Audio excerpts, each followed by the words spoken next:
Welcome back for week 5 running back rankings and tiers. A few big names that are on bye week this week. You have Bijan Robinson, Josh Jacobs, DeAndre Swift, and whichever Steelers running back they choose to run out this week. But lucky for you, I have some names that you'll be pretty happy to see that are in higher tiers than you probably expect, especially if you were active on the waiver wire. And if you haven't already, check out the waiver wire episode I just uploaded. It'll show exactly the player I'm talking about there. And if while you're there, go ahead and subscribe to the channel. Let's go ahead, kick it off S tier. Now the S tier guys are all guys you're going to be starting regardless, no matter what I tell you. But I did change some things up, so I just wanted to give you some ground rules. You'll notice Jahmyr Gibbs is green. That's indicating he's facing a weaker running back defense. Weak being bottom 6 or worse. While you'll notice Jonathan Taylor and Christian McCaffrey are red, indicating tough matchups. Now that doesn't mean you're benching any of them, of course, but it should be used as a tiebreaker when you get down to the lower tier of players. I hope that helps everyone out as a quick little visual going forward. Now let's go ahead, let's get into A tier. Starting it off with Marion Hampton versus Washington. He's getting all the work on the ground, getting a ton of work in the air, so much work that Ladd McConkey would be jealous. Breece Hall versus the Cowboys. Cowboys are giving up the 6th most fantasy points to running backs. Braylon Allen is down for the Jets. It just props up Hall's value just a little bit more. Bucky Irving versus the Seahawks. He's running back 10 on the season. He's battling an injury here on Tuesday, but if he plays, he's in my lineup. It's worth noting that Rachaad White is available in about half of leagues, so if you haven't already, go ahead and scoop him up. Derrick Henry versus the Texans. Now, the Henry plays much better when the Ravens are winning.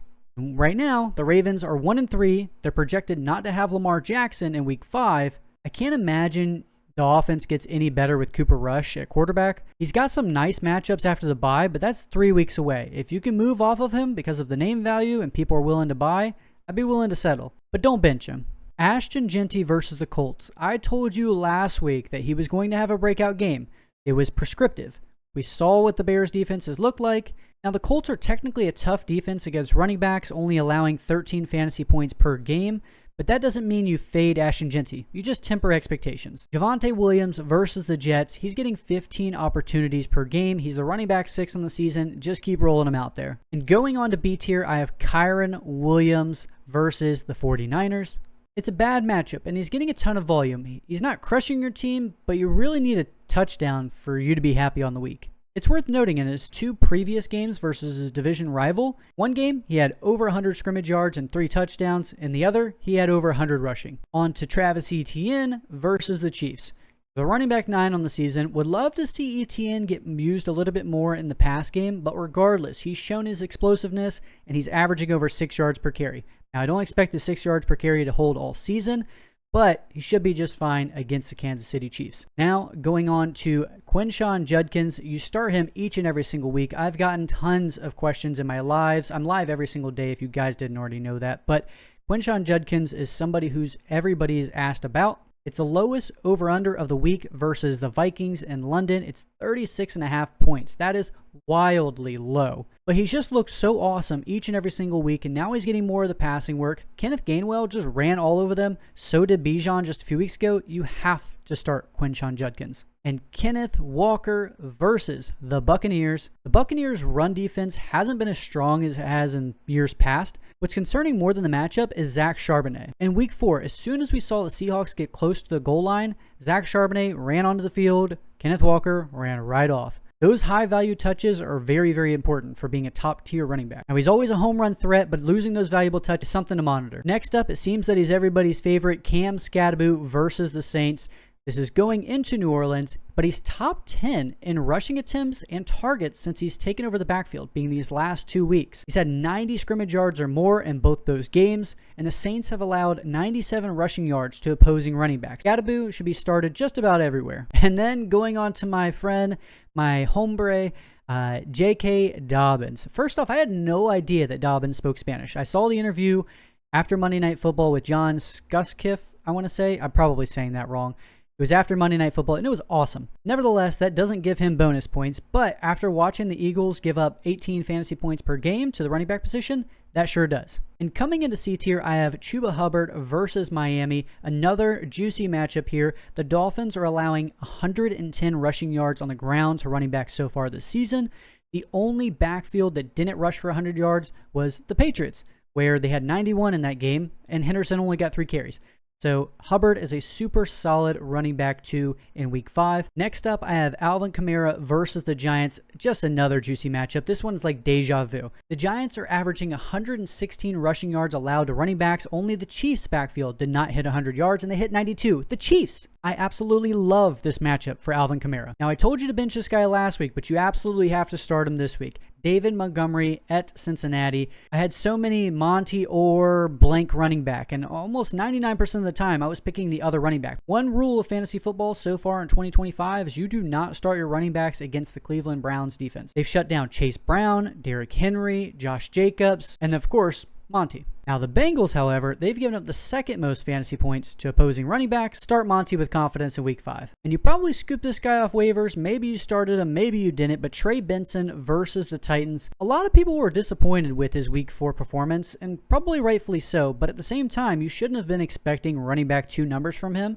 It should have been a flex consideration with maybe some upside for a touchdown. Now the Titans have given up the 4th most fantasy points to opposing running backs. The good news for Benson managers is Woody Marks just tore up the Titans defense. Next up, I have Tony Pollard versus the Cardinals. Pollard is nothing more than a running back that gets volume right now. He's not getting a ton of the passing work, and now he might get his running partner Tajay Spears back. Not sure many people are buying in, but if you could trade him before Spears comes back and eats into his pass catching work and some of the running work, I'd try and do that before week 5 ends. Without further ado, the man of the hour, Mr. Woody Marks, also known as my running back 24, he gets to play the Ravens defense, which is wildly injured right now. The Ravens give up the most fantasy points to opposing running backs, but that's a little inflated by the Lions rushing for 200 yards and 4 touchdowns against them just a few weeks ago. Either way, D'Amico Ryans and myself are both excited for what Woody Marks can do in this offense going forward.